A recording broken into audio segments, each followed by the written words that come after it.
We're back at the Air Zoo's Restoration Centre, checking out the progress of our SBD-1 restoration and our new project, the PBY Catalina. The SBD-1 project is still trucking along, and I talked to John, who was restoring a feature unique to these early Dauntlesses. Early Dauntlesses had flotation equipment mounted on both sides of the forward fuselage. These bags were released if the aircraft was ditched in the water in order to keep it afloat. This equipment was standard on the SBD-1 and the SBD-2, but it was deleted beginning with the SBD-3 as a weight-saving measure. That's out of the National Archive. And this was the CO2 tank that was used to inflate it. Checking in on the engine team, I came across Terry, who was chastising a couple of the guys for creating disorder in her new organised engine tray. And it was super great when... But you got to be careful cleaning it up, because then we don't know where anything's at. We couldn't find anything. I had everything organized. I had all these thingies in here. I had all these thingies over here. See, I had there's all these like thingies here. There's one thing you got to take into Throw your account. hands up in the air and say, I give up for the camera. You got to take this into account, Terry.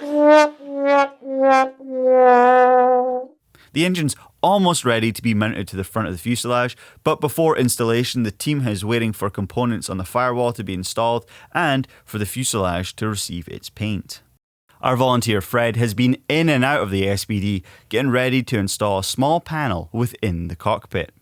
This is the fourth and final instrument panel for the plane. The other three are done at this stage of the game.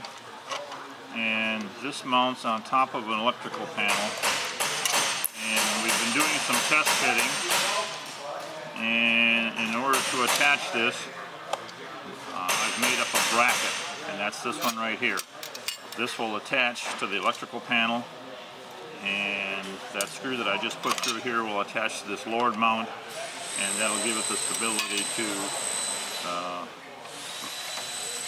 when it's in place in the plane. It attaches also at the very, very top with this bracket right here. These Lord mounts will eventually have rivets in them, and that'll complete the installation. Inside the cockpit, more and more stuff is being installed. Controls, buttons, panels, wiring, switches, and of course, relief tubes. Elsewhere in the restoration centre, the wings are masked up and ready for paint, and work continues on the cowling. At the time of this recording, we still don't know exactly where this SBD will call its future home, but the project is still moving towards completion later this year.